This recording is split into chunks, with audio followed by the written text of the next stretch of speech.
Welcome back to Frugal Friday. Today's hack is to prep your produce when you get it home from the grocery store. While you watch me do that, I'm going to tell you the story about the worst purchase we ever made. I have to set the scene. The year was 2017.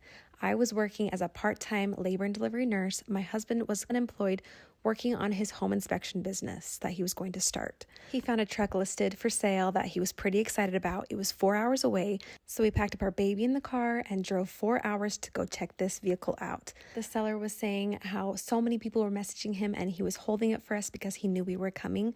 We felt so thankful for him for doing that. When we got to the location, 4 hours away from our home, we looked at the vehicle and I instantly had a pit in my stomach.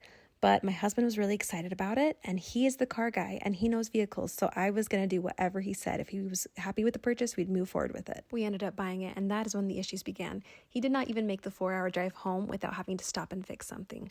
Once we got home, we realized our mistake. So it obviously had been smoked in before, and we had smelled that originally, and my husband was pretty confident he could get the smell out of the truck. As my husband was cleaning the truck, he realized a few things. They had spray painted the seats. The seats had yellow stains from cigarette smoke, and instead of cleaning it, they just spray painted over it. The next thing he noticed was they had taken the dash apart and shoved electrical tape in the dash so you couldn't see that the check engine lights were on. Also, it had engine issues, which made the truck run really rough after about 30 minutes of running. You guys, this felt like the biggest money pit, and every time he would tell me something else that was wrong, I would just about want to die. We had purchased this for $4,000.